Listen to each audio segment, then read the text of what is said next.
Wat is onze opgave nu in deze zwischentijd, ver de eng van de Welt? Wir sind in Pastor John wieder mit der Reformbotschaft Wechselpunkt Nummer 2, wo wir kijken naar de eng van de Welt, naar de eng tijden. En we zijn al de eerste boodschap dat ons wordt vergelijken met een bruid als God zijn kerk en Jezus met de bruidegom. En er kwam een grote Kjast vast en Himmel voor alle eeuwigheid. En we zijn dat het vergelijken weer met een jüdische Kjast. We zijn dat Jezus 2000 jaar terug kwam naar de eer en hij wil een bund maken met ons. En we müssen hem aannemen. En we kunnen nog hem aannemen nu, wenn we nog leven doen.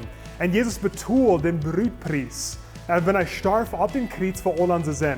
En dan voert hij Tränen in den Himmel en hij dat in de stad uitmerken voor ons. So we zijn al tot ziet gezet, waar dan aan Jezus geloven doen. En er kan een grote Kjast, maar wat doen we in deze zwischentijd? Wat Jezus terugkomt en in zijn bruid holen. Waar we zijn dat Jezus zegt te de Jünger, goed ruht in alle volken van de wereld, merkt in te leerlingen, duikt in de naam van den Vader, van den Zoon en van den Heiligen Geest, en leert in alles te doen wat ik hem bevolen heb. Dat is wat Jezus zegt, ver in den Himmel voordaan. So dit zijn de dingen wat we zullen terughouden. We zullen schaffen, wat de eng tijden. We zullen schaffen blijven, wat Jezus terugkomt. We weten niet, is het wat nächste Werk passieren, oder noch 100 Jahre von näher. Wir weten wirklich nicht krank, wenn da was passieren.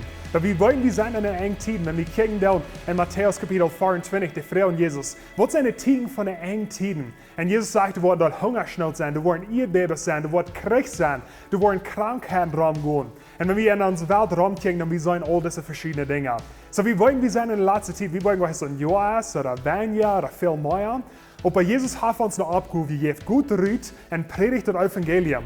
So krank wo du bist, in der Arbeit wo du bist. Vielleicht hast du ein Geschäft, vielleicht hast du eingeschlafen, vielleicht bist du eine Mama, die das Kinder abtragen. Wo immer du bist, wir wollen treu bleiben, wir wollen schaffen bleiben, bis den Tag, wo Jesus zurückkommt. Wir sehen auch in der Bibel, dass wir in Psalm wird, die hier vorhaben, die dachten, okay, Jesus wird morgen zurückkommen, so ich will das ganz abhören mit Schaffen. Aber wir sehen, dass Jesus hat uns eine große Aufgabe gegeben, zum Rückkommen in der Welt mehr. En zum Leerlinge merken. En so, dat is onze opgave. De stad wat du hast, de Arbeit wat du hast, dat is Gott zijn Roep in die Leben. En dat is die geistliche Arbeit. Maar ich bin nicht ein Prediger bist, oder was immer du das, dat is wo die kost Menschen erregen für Christus. Maar we alle taub wissen in dit. Ich will Ihnen auch alle gleich eine Bemerkung mitteilen, dass wir die nächsten 3 Märkte worden nicht in die Deepa wieder rauskommen. Und das dauert, wenn ich mich zu befrieden, so ich will ein bisschen Zeit aufnehmen, um den Kjast zu planen. Aber nur die 3 Märkte planen, ich will das 3. kommen, und diese Deepa wieder zu tun. Noch Gott Ihnen wirklich segnen.